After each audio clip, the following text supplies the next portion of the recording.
Graça e paz, queridos. Deus abençoe a todos. Paz do Senhor a todos. Queridos, antes de mais nada, antes de começar aqui a mensagem, eu quero simplesmente dar uma breve palavra com os irmãos, no sentido que quando nós não sabemos das coisas, a gente toma as decisões de acordo com o bom senso, de acordo com o que a gente precisa, que a gente acha por certo fazer.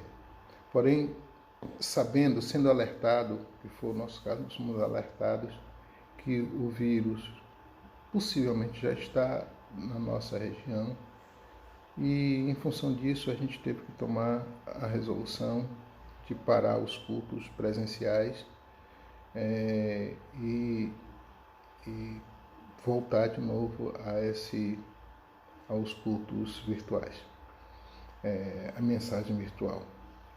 Bem, quando a gente é alertado e a gente não toma providências, isso entra no âmbito de tentar a Deus, né? Se nós somos alertados é porque Deus permitiu o alerta para nós e a gente precisa tomar providência nas coisas. Por isso, é a razão de voltarmos aos cultos virtuais de novo. Mas nós vamos continuar a nossa jornada. A fé começa em casa, né? Nós trabalhamos inicialmente remodelando a família, depois remodelando os pais e hoje nós vamos trabalhar o remodelando o filho. Os filhos, na verdade. Tá? Nós vamos ler a palavra de Deus em Lucas, no capítulo 15, versos de 11 a 24, que diz o seguinte: E disse-lhe mais, certo homem tinha 2 filhos, o mais moço deles disse ao pai, Pai, dá-me a parte dos bens que me toca. Repartiu-lhe, pois, os seus haveres. Poucos dias depois, o filho mais moço, juntando tudo, partiu para um país distante e ali desperdiçou seus bens, vivendo dissolutamente. Havendo ele dissipado tudo, houve naquela terra uma grande fome e começou a passar necessidades. Então, foi encontrar-se com um dos cidadãos daquele país, o qual mandou para os seus campos apacentar porcos. E desejava encher o estômago com as alfarrobas que os porcos comiam, e ninguém lhe dava nada. Caindo, porém, em si, disse, quantos empregados de meu pai têm abundância de pão, e eu aqui pereço de fome? Levantar-me-ei, irei ter com meu pai, e dir-lhe-ei, Pai, pequei contra o céu e diante de ti. Já não sou digno de ser chamado teu filho. Trata-me como um dos seus empregados. Levantou-se, pois, e foi para o seu pai. Estando ele ainda longe, seu pai o viu, encheu-se de compaixão, correndo, lançou-se-lhe ao pescoço e o beijou.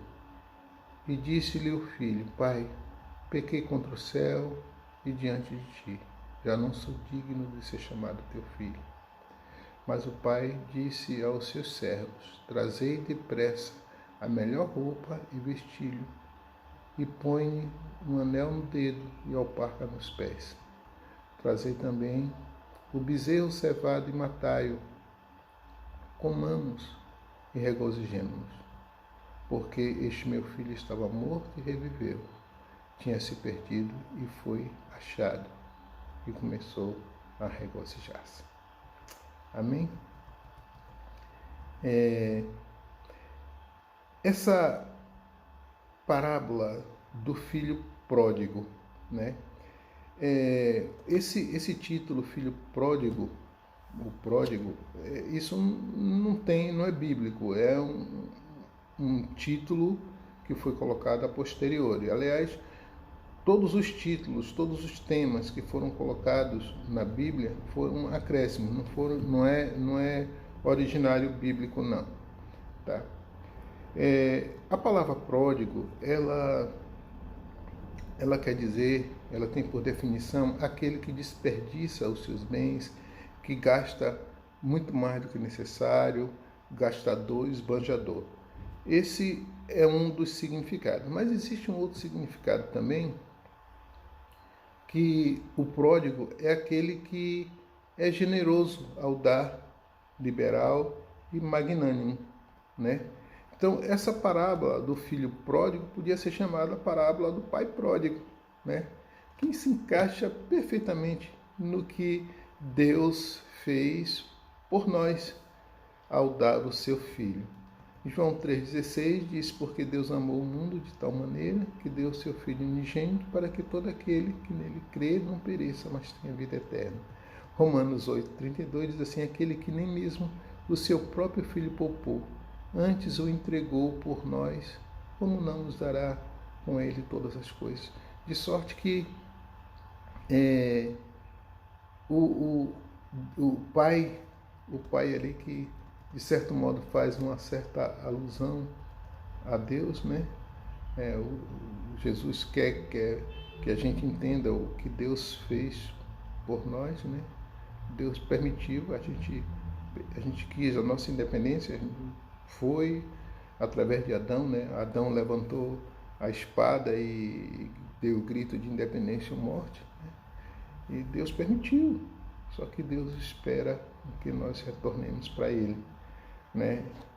Esse é o sentido da parábola. E assim, é o que Deus fez, o pai pródigo, que no final deu o que tinha de mais precioso para nós, né?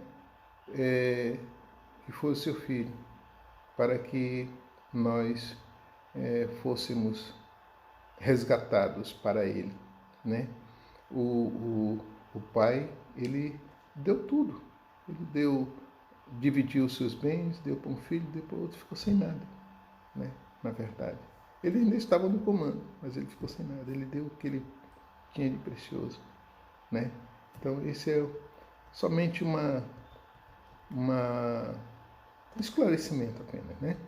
Agora, contextualizando a parábola, essa parábola ela faz parte de um conjunto de parábolas que Jesus contou em sequência. Tinha por objetivo, quando Jesus contou essa parábola, dar uma resposta à murmuração dos fariseus em relação aos publicanos e pecadores que ouviam Jesus. O verso 1 e o verso 2 desse texto do capítulo 15 diz assim: ora, chegavam-se a ele todos os publicanos e pecadores para o ouvir.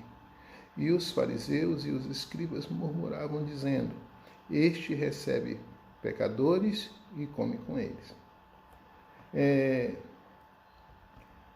Com a sequência de parábolas, Jesus dá essa resposta para eles, né? Dá essa resposta, o porquê que ele comia, que ele sentava, porque ele andava, porque os pecadores e os publicanos o ouviam. Primeiro, ele conta a parábola da centésima ovelha, né? Você vê que, primeiro, de 100, uma se perdeu e ele foi buscar, foi resgatar e teve grande alegria. Depois, ele diminui o número, a parábola das 10 dracmas, não é mais 100, agora é 10, né? Que uma também se perdeu e ela foi procurar e até que achar. E em seguida ele conta essa parábola que agora são apenas 2 e um se perdeu e foi resgatado também, né? Esse era o objetivo da parábola, ou seja, ilustrar a alegria de Deus por um pecador arrependido. Por isso ele buscava os pecadores, né, os publicanos e pecadores, e os falava de arrependimento. Mas eu quero aproveitar o tema, né, que hoje, em especial, o subtema é Remodelando os Filhos, para fazer uma abordagem diferente dessa história que Jesus contou, para a gente poder entender como os filhos precisam ser remodelados e precisam se remodelar. Para isso, eu vou precisar que os irmãos façam um exercício mental para a gente atingir a profundidade do entendimento do que iremos falar hoje. E para isso também eu convidei uma pessoa que vai falar com vocês hoje, né? Com certeza será a melhor pessoa a expor esses fatos para vocês hoje, né? É a pessoa mais indicada para falar, né? Então, eu vou interromper o vídeo agora e quando voltar, já essa pessoa já volta para falar com vocês, ok? Até mais.